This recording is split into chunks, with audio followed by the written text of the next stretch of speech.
আমাদের সকলকে তোমার কিতাব পড়ার তৌফিক দান করে দাও। বাবাজিরা আমার, আমরা তো কিতাবটাকে ঘরের তাকের মাঝে সাজায় রেখে দিয়েছি। বছরের রমজান আসলে কিতাবটাকে খুলে একটু দেখি। এই জন্য কিতাব তৈয়ার করে তাপুমে সাজায়া দাতা গো, আমাকে সাজায় রেখে দিয়েছো।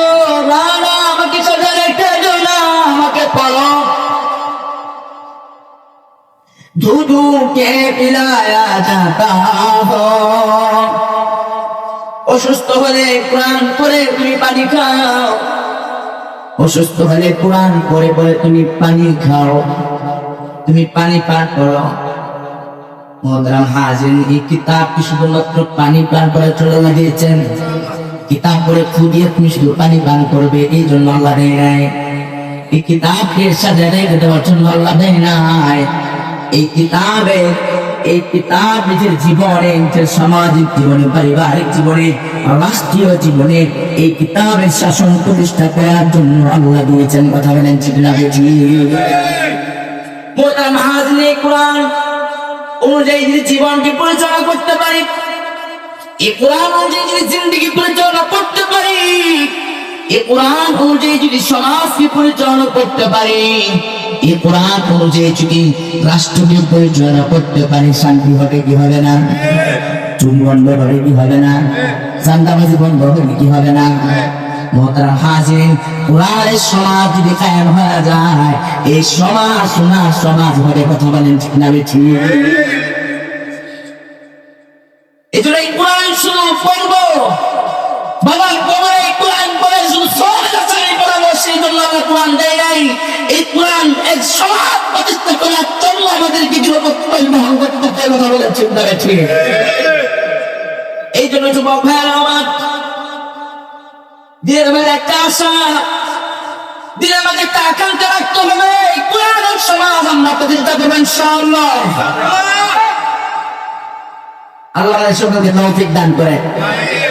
মোহতারাম হাজিরিন, বলতেছিলাম যে কিতাবের চর্চা এই জায়গায় হয়, সাথে হয়। কিতাবের চর্চা যদি বন্ধ হয়ে যায়, কিতাবের তালিম তাআল্লুম যদি বন্ধ হয়ে যায়, দুনিয়ার মানুষ গুমরাহ হয়ে যাবে। কথা বলেন ঠিক না বেঠি? এই জন্য কিতাবের সম্পর্ক, কিতাবের সাথে আমাদের সম্পর্ক করার দরকার আছে না নাই? কারণ যদি কিতাবের সাথে সম্পর্ক হয়ে যায়, সম্পর্ক কার সাথে হয়ে যাবে? কারণ যদি সম্পর্ক কিতাবের সাথে হয়ে যায়, তার সম্পর্ক মাওলার সাথে হয়ে যাবে। আর মাওলার সাথে যদি কার সম্পর্ক হয়ে যায়, তার দুনিয়াতে কোন টেনশন আছে? দুনিয়াতে তার কোন টেনশন আছে? মোহতারাম হাজিরিন, দুনিয়াতে তার কোনো পেরেশানি না, তার কোনো টেনশন নাই, কারণ তার সম্পর্ক মাওলার সাথে হয়ে গেছে। এই জন্য মোহতারাম হাজিরিন, এই কোরআনের যে প্রভাব, এই কোরআনের যে মুআজিজা আছে না নাই? কোরআনের একটা প্রভাব আছে, কোরআনের একটা মুআজিজা আছে। কোরআন যদি কেউ পড়ে, তাহলে এই কোরআন তার দিলের মাঝে আঘাত করে, দিলের মাঝে আঘাত করে। কোরআন যদি কেউ পড়ে, তাহলে তার দিল নরম হয়, তার অন্তর নরম হয়, তার ঈমান বৃদ্ধি পায়।